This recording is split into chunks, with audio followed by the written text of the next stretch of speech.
Tila hindi na naitago ng Japanese boxing legend at promoter na si Koki Kameda ang kanyang pagkamanga sa bagsik na Pinoy bad boy na si John Ariel Cuadro-Alas Casimero. Sa isang bihirang pagkakataon, personal na pinost ni Kameda sa kanyang official na X na dating Twitter account ang mga knockout highlights na naging laban ni Casimero kontra yan sa pambato ng Japan na si Tomi Tsukoshi.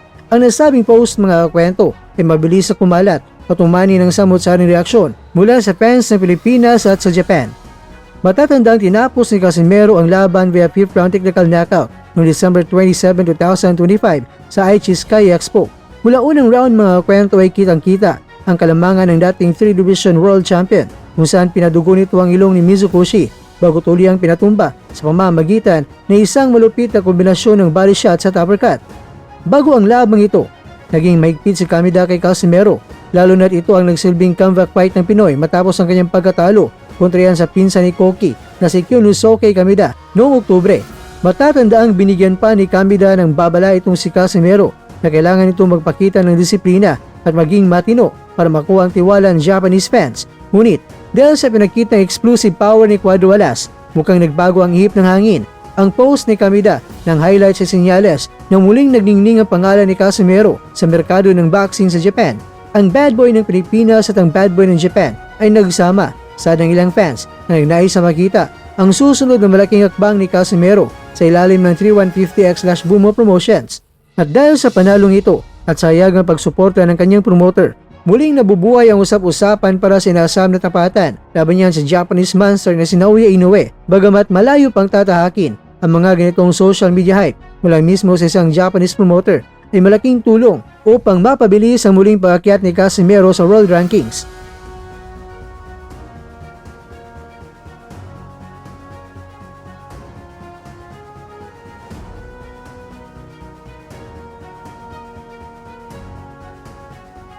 Samantala, habang papalapit na ang isa sa mga pinakamalaking laban sa kasaysayan ng minimum weight division, tila lalong nagiging banta ang forma ng kasalukuyang IBF World Champion na si Pedro Taduran matapos na ito'y kumpirmahin ni Coach Jack El Capitan Tipura nang siyang mahawak at nagpapakinis sa abilidad ng Pinoy para sa kanyang nalalapit na mega fight kontra yan kay Oscar Colasso.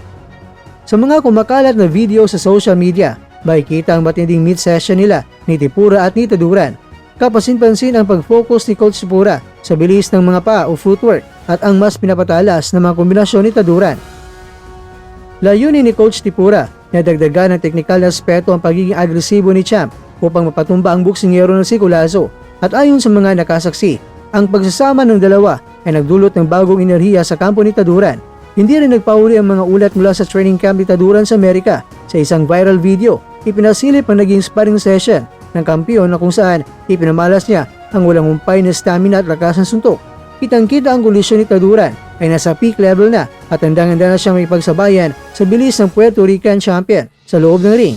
Itinuturing na high stakes ang laban na ito dahil hindi lamang isa kundi 3 world title belts ang nakataya. Ang IBF World Minimum Weight title na taglay ni Taduran, ang WBO at WBA World Minimum Weight title na taglay ni Colasso. Nakikita natin ang determinasyon sa mga mata ni Champ Taduran sa tulong ni Coach Jack. Mas naging kompleto ang kanyang arsenal. Handa kaming uuwi ang lahat ng sinturon sa Pilipinas sa isang membro ng Team Taduran.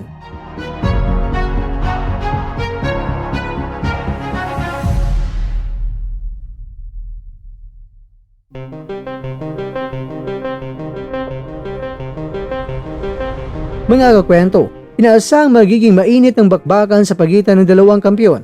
Ngunit sa ipinakitang pag-asinta ni Tipura at ni Taduran, mukhang may sorpresa naghihintay para sa kampo ni Colasso. Mukhang may kakaibang plano na ipapatupad.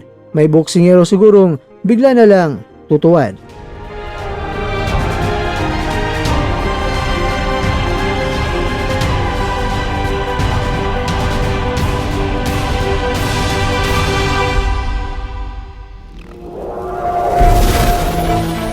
At dyan, nagtatapos ang ating kwento.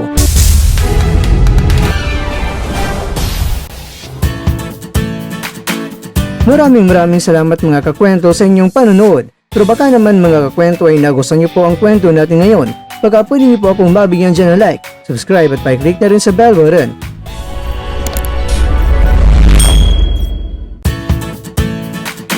Pero bago tayo tatapos mga kwento, syempre, shoutout po muna tayo dyan sa ating mga kakwento.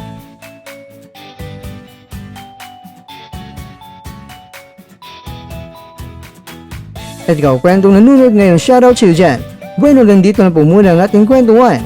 At abangan nyo na po ating susunod na video. At dito lang po yan sa isang channel na kung saan maaring ito'y mga kwentong di pa na kwento sa inyo.